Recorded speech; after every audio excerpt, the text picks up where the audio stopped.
Cerita isu iki. Ayo melo aku. Gedang. Melo aku nanti cah. Melo aku nang kebonan.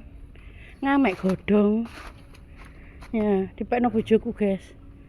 Aku gak iso ngamek dhewe. Wong lokasine koyo ngene. Blimbing wuluh-wuluh koyo gembel, guys.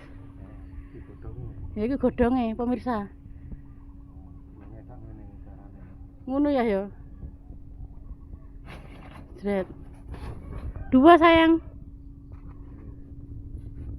Kok kata sih cilik rek. Biasa enak dikelemel anu. Lho. Wes kesontol aku kok kesontol. Apa jenenge?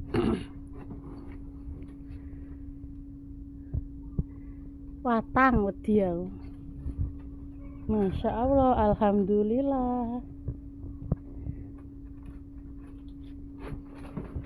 Nandur-nandur rek lho, nandur-nandur kates ya. Sing pokoke nek dimakem ben nek masak gak anu lek blonjo kok nek masak. Yo, blonjo digawe makem masak cek gak anu ya, koyo kelan apa cek gak tumbas ngono. Tapi katanya durung lho, Besti. Enten ta ya?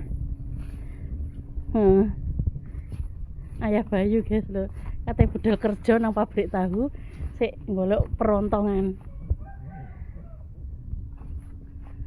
Guys. Oh gak kena dimasak, tak pikir kena dimasak. Ya tuh tak sebuting lho. Iku guys, blimbing uluwe sing arep-arep. Sampeyan sing arep-arep blimbing uluh wis rini yo tak kei, tak terno ngono sapi. Aku gak iso ngono pemirsa. Ayo ngamek-ngamek iki lho, yang ini.